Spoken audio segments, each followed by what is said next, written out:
Hey guys, I'm going to be talking about chapter 99 called The Sake I Brewed to Drink with You.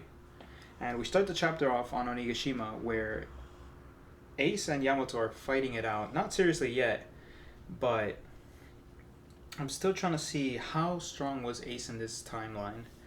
He no, he probably was weaker than Luffy here because of the fact that Yamato was even weaker here. Luffy hadn't even gone on his voyage yet. Voyage yet. And we get to see that Yamato still has her handcuffs on, so she's had them since quite a long time. But also, this begs the question of why is Yamato defending the island? Yeah, it's her dad's island, but why is she defending it when she hates Kaido? Even then, hates Kaido, and she wants to leave so badly. So why not let it get destroyed? But we get to see that we get to see Ace have a resemblance with Luffy where they always have this ability to bring people to them. I'm not sure if this is something that the D clan can do, because you can see that Blackbeard even amassed people to go on his side, even if it's for the wrong reasons. But you get to see Yamato basically turn and show her true colors of that she still wants to be free. She wants to take these shackles off, and she destroys part of the statue of Kaido's golden. I would assume it's the golden statue. It resembles a lot like the one that's on Fishman Island, and we get to see Ace do the finishing blow, basically taking all the blame for what happened to the statue. This brings up my other point I wanted to talk about of why did Kaido go to Marineford? Did he want to go save Ace? Did he want to kill Ace? Did he want to create chaos or just join the war for fun? Or was he just drunk doing it? Who knows? But that brings up another set of options of why he wanted to go to Marineford. We quickly see in a few scenes of Tama and Momo getting briefed on who Ace was to Luffy and why he's so important and who that person was. Well, to Nami explaining to Tama and Yamato explaining about Ace to Momo. And she also brings up again something about Momo's fate, which we can talk about later. But next we have Queen yelling at the henchmen to go get Marco. They're not gonna save you, and of course they listen to Queen because Queen will kill them if they don't do what Queen says. And quickly, Robin and Brooke book it back inside to the castle. Hopefully, they get to meet up with Sanji inside the castle with Black Maria if they're there, or Sanji comes out from somewhere else and Robin can see and fight Black Maria in this case, and then Sanji can go break loose, or they help him break loose and go, and he goes to fight, or he sees that he's late to where Zoro's going. We're mentioning where Zoro's going in a second, but he goes to stop either Queen or King and fight on the way while they're going up to the rooftop.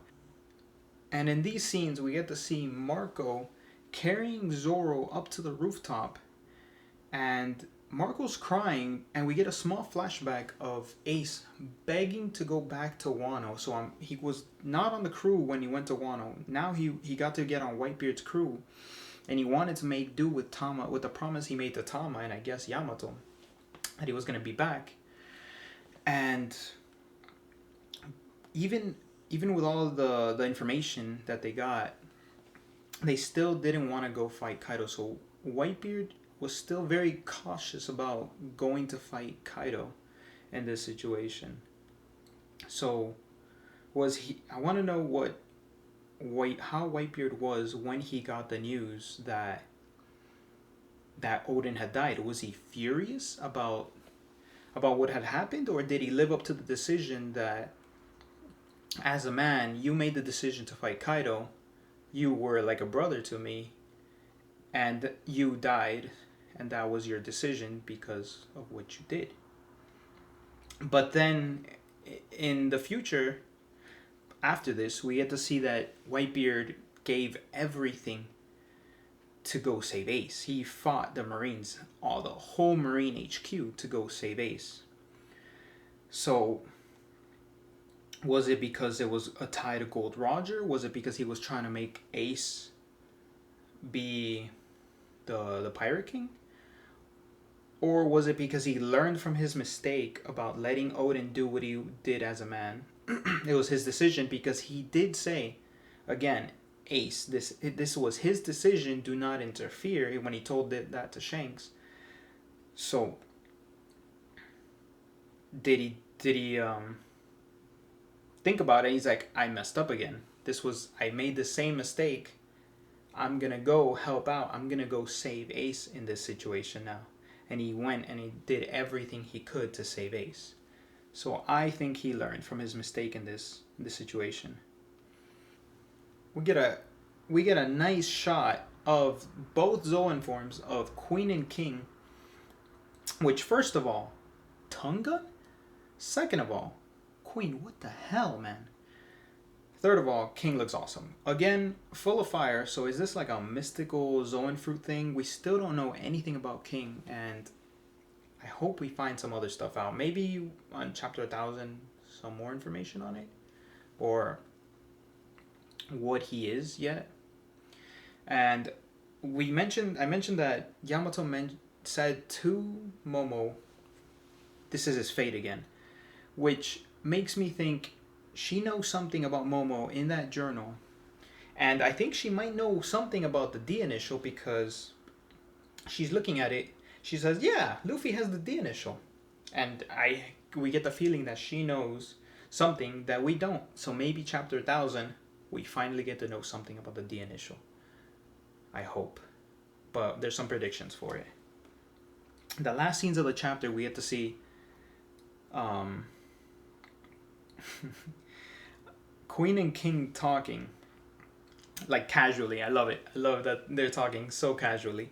And they mention, well, Kaido also, first of all, very little faith in the alliance, already telling Big Mom, what, you're showing your true colors of what you want to do with the alliance. But we found a huge revelation here where Kaido, hear me out, Kaido is not Katakuri's father. And we get the end of the chapter. Okay, hear me out. That's not the end. But Kaido is in the friend zone. But we do get to find out that Kaido has a legendary fish fruit. And then they mention something about the One Piece.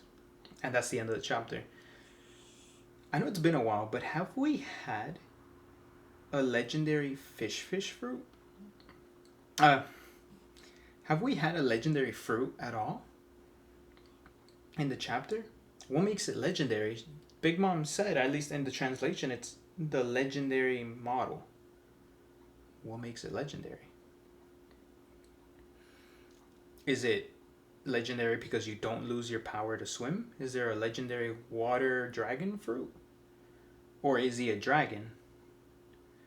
And it's a life debt, so I'm guessing they used the legendary model fruit to either escape, or it helped him survive something. There's so many scenes of this. There's so many questions now. What model is it? Is it like a goldfish?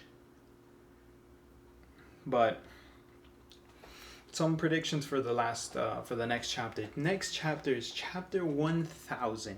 Big 1000. Predictions.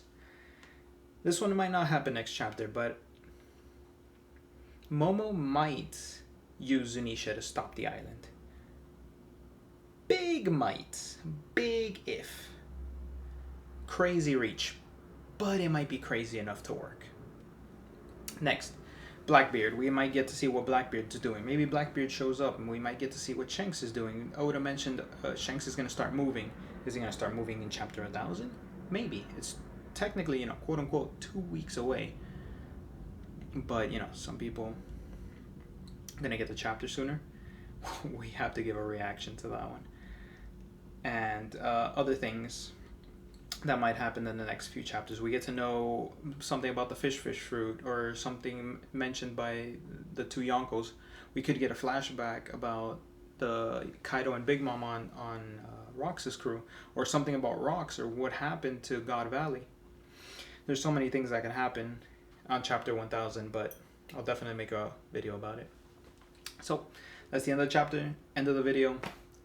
If you guys liked it, leave me a comment and let me know what I can improve on. Thanks. See ya. You get to see in the next few scenes, you get to see Ace get briefed